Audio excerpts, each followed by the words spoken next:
शेतकरी मित्रांनो, रामराम. या ठिकाणी आपण बाणेगावमध्ये आहोत आणि जर पात्र जर बघत असाल आणि प्रचंड पात्र वाहताना आपल्याला दिसतंय हे गोदावरीचं 3 लाख क्युसेस पाणी या ठिकाणी सोडलेलं आहे. आणि भाऊ, आता ही जी खोली आहे ती खोली अंदाजून किती असेल बरं? 50 फूट असेल. 50 फूट जास्त असेल ना? जास्त 50 फूट नाही बघायचं, जास्त असेल. आणि आता गावामध्ये पाणी या ठिकाणी शिरलेलं आहे. कमानच 20 फूट आहे. कुठली? खाली स्मशानभूमी. हा, स्मशानभूमी नाही का? खाली पुन्हा पुढे आहे.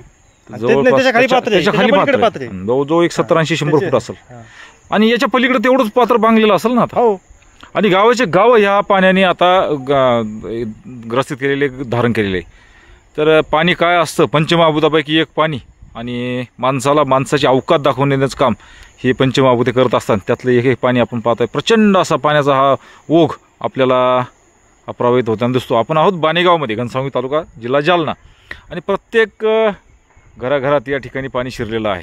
तर नक्कीच आपल्या गोदावरी पात्रात आपण राहत असाल तर काळजी नक्कीच आपण घ्यावी अशी आपणास विनंती करतो आणि थांबतो. पुन्हा एकदा सर्वांना रामराम.